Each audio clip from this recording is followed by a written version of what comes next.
Hey guys, welcome back. So getting back into more Shazam, who has recently discovered the map of the 7 magic lands and the subway terminal that leads to them at the Rock of Eternity, we come to find out a number of new discoveries, and some of which that are perhaps not lost, but intentionally locked away. So let's get into it. But first, if you're new to the channel, be sure to subscribe to catch us spills every week, and don't forget to hit that bell up top so we can squat up in the comments for the first hour.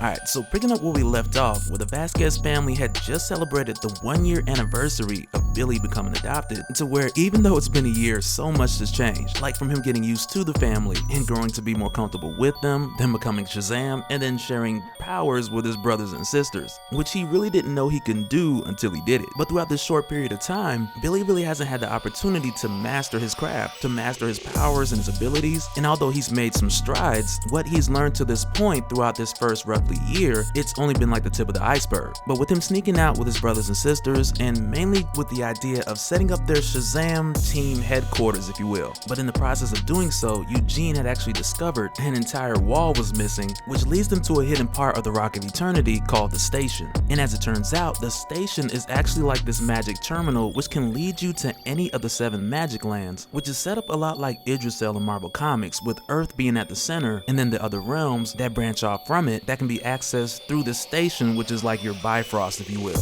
But amongst these other magic lands, you have like your fun lands, your game lands, your wonderlands, but then you also have your dark lands, your wild lands, and your monster lands. And so when they decide to actually go out and explore these lands, Freddy, he's 100% like, let's go. And Billy at this point is just curious to know more about his powers, but Mary, being the oldest, she's the most responsible, and she's kind of like, okay, well, this place was probably locked up for a reason before, so we probably should figure that out before just going into this place that we really don't know anything about. But with Freddy pretty much getting the majority vote, he convinces everybody to go along, and it's funny because Eugene instantly regrets his decision.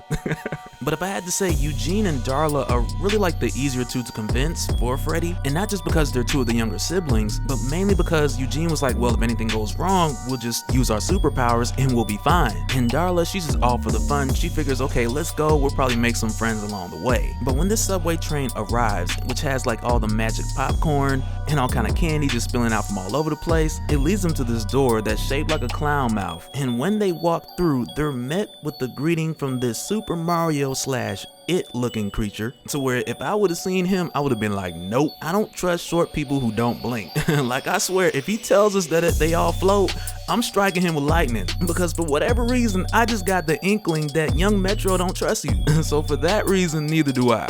But after walking through this door, they realize they've made their arrival to the Funlands. And Freddy's like, Disneyland on steroids, oh yeah. I'm a little worried about Freddy. But when they get here, it's pretty much everything that a child could dream of and more. Like Willy Wonka and the Chocolate Factory meets Alice in Wonderland, with a bit of Mario Kart It running around here and there. Because little guy at the door was a weirdo, and I'm keeping my eye out for him. But what ends up happening when they get here is they kind of come to the group vote again in the agreement, to which Mary was pretty reluctant to agree to, but it comes to the agreement like, okay, we'll stick around for an hour, but then we're going home. And it's really from there that they decide to split up, have a little fun, and then an hour later they'll regroup and just get out of there. But back at home, back at the Earthlands, Billy's dad, who had just popped up out of the blue, he just arrives at his foster parents' doorstep with no warning, no heads up from the adoption agency. So when he arrives on their doorstep, his new parents are just bugging out, and they're calling the adoptive agency like, yo, once again, like, you did not give us a heads up. And it's a tough moment for them because he's just popping up out the blue, stepping on their doorstep, and as far as the information they're getting over the phone, he checks out, and they're coming to the realization that they may have to give Billy up just like that.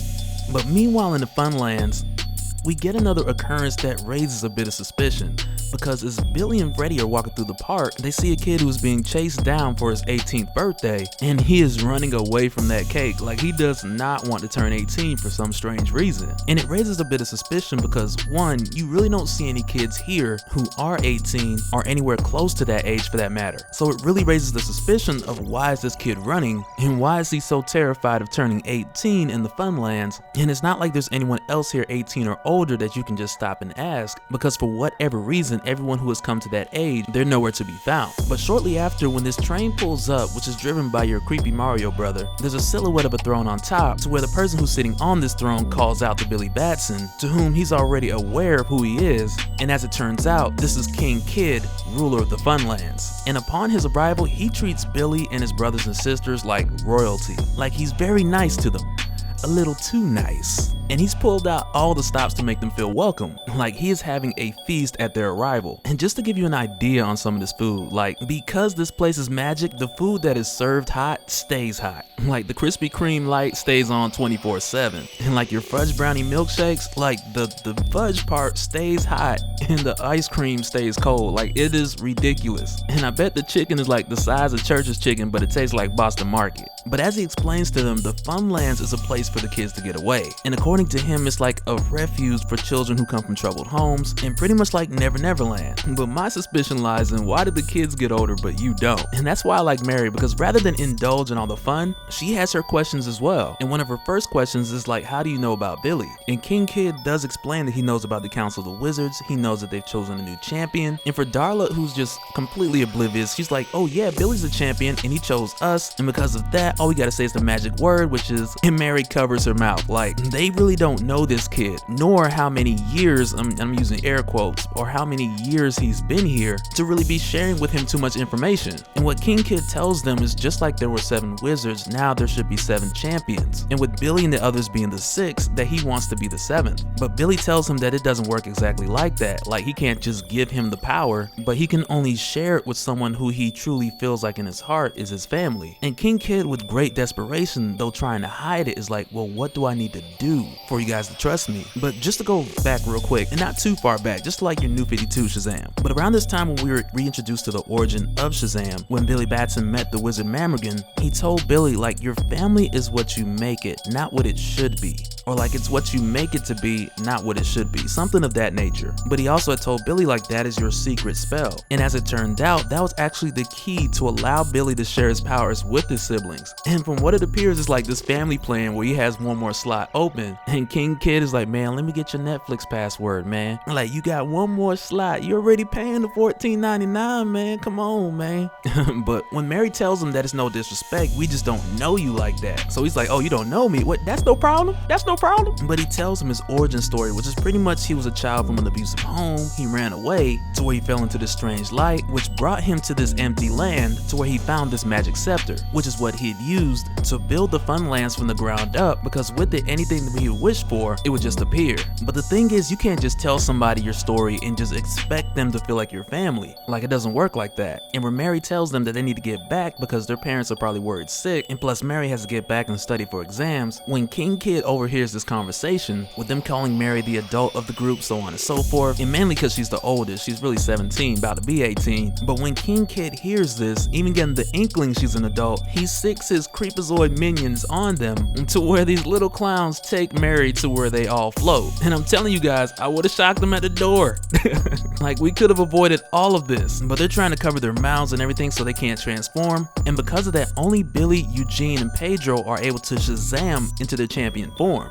And when King Kid sees this, which isn't what he expected, he immediately sees it as a form of betrayal, because he believes that this is their natural form and that they've been adults this whole time and that they've only been posing as children in order to infiltrate the Funlands. But at this point, when Mary's been taken and another group of clowns run off with Freddy and Darla, Eugene and Pedro go after them, leaving Billy versus King Kid by himself. But for the clowns that took Freddy and Darla, they're actually taking them to exile them from the Funlands. And they did so putting Freddy and Darla through one door, then also putting Eugene and Pedro through another, which ended up landing Eugene and Pedro in the game lands. And I'm not gonna front, like, if I was King Kid and I had a door just to walk over to the game lands, like, why wouldn't you just take that too? Because what's the fun lands if you ain't got games? Like, well, They just go hand in hand in my opinion. But WB Games probably wasn't having that. And I also doubt that King Kid could have done this because he had mentioned to Mary that these other parts were locked off prior to the arrival of Billy and the others. And so for Freddy and Darla, who were thrown through a different door, they ended up in the Wildlands. And it's here where animals walk around like people, and much like how adults are forbidden in the Funlands, it's very similar how humans are forbidden in the Wildlands. And when Freddy and Darla get here, Darla, she loves cats, so she just start hugging people.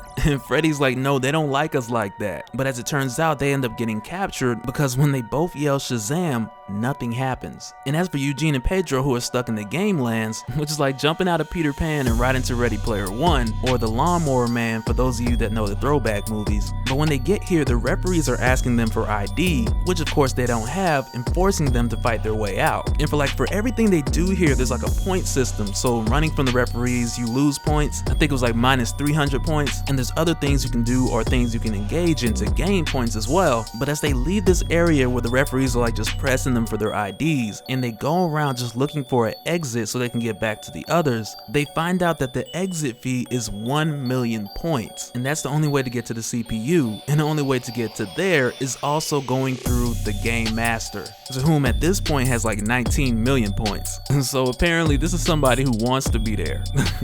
But Pedro and Eugene will not be able to get out unless they beat this person. But back at the Rock of Eternity, someone has arrived and they have discovered that Billy and the others have journeyed into the 7 magic lands that were supposed to be locked off. And it's likely that this same person will be the only person who can save them, and it's Black Adam. And he is not happy, to say the least. But that'll do it for this one, guys. I gotta say, I'm very excited about seeing Black Adam appear here. One, because he knows much more about the 7 magic lands than Billy does, but also with seeing him appear here, it makes it more likely for us to see how this story connects to everything else happening in DC Rebirth. So I'm excited. But let me know you guys' thoughts down in the comments below, and we'll do it again on the next one.